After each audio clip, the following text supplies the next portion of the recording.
Welcome to Virupakshi news channel. వార్తలు చదువుతున్నది విరూపాక్షి లతారెడ్డి. ఈనాటి వార్తా విశేషాలు మీకోసం. సౌదీ అరేబియాలో జరిగిన భయంకరమైన రోడ్డు ప్రమాదంలో తెలంగాణ రాష్ట్రానికి చెందిన 45 మంది ఉమ్రా యాత్రికులు దుర్మరణం పాలయ్యారు. ఈ ఘటన మదీనా సమీపంలో జరిగింది. ఒక బస్ ట్యాంకర్ లారీని ఢీ కొట్టడంతో మంటలు చెలరేగి బస్సు మంటల్లో చిక్కుకుంది. పోలీసుల సమాచారం ప్రకారం ఈ ప్రమాదంలో 20 మంది మహిళలు, 11 మంది చిన్నారులు ఉన్నారని తెలిపారు. బస్సులో మొత్తం 46 మంది ప్రయాణికులు ఉన్నారని, వారిలో కేవలం ఒక్కరే ప్రాణాలతో బయటపడ్డారని Hyderabad police commissioner VC Sajjanar తెలిపారు. స్థానిక సమయానికి రాత్రి 11 గంటల సమయంలో మదీనా నగరానికి 40 కిలోమీటర్ల దూరంలో ప్రమాదం సంభవించింది. ట్యాంకర్ వేగంగా వచ్చి బస్సును ఢీకొట్టడంతో పేలుడు సంభవించి కొద్ది నిమిషాల్లోనే అగ్ని కీలలు వ్యాపించాయి. సౌదీ అధికారులు దర్యాప్తు ప్రారంభించారు.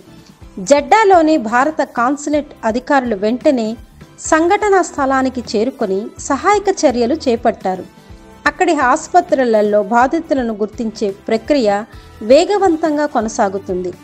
మృతదేహాలను King Fahad hospital, King Salman hospital, ఇంకా ఆల్ మికాత్ హాస్పిటల్కు తరలించారు. కుటుంబ సభ్యుల అభిష్టాన్ని అనుసరించి మృతదేహాలను భారత్కి తీసుకురావడం లేదా మదీనాలోని జనతుల్ బఖీ సమాధి స్థలంలో ఖననం చేయడం జరుగుతుందని అధికారులు తెలిపారు. ప్రధానమంత్రి నరేంద్ర మోదీ ఈ ఘటనపై తీవ్ర సంతాపం వ్యక్తం చేశారు. భారతీయులు మదీనాలో జరిగిన ప్రమాదంలో ప్రాణాలు కోల్పోవడం చాలా బాధాకరం.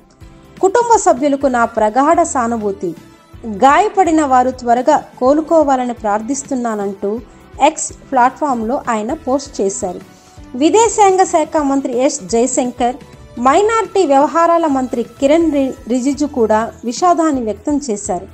భారత రాయబార కార్యాలయాలు సౌదీ ప్రభుత్వంతో నిరంతరంగా సంప్రదింపులు చేస్తున్నాయి.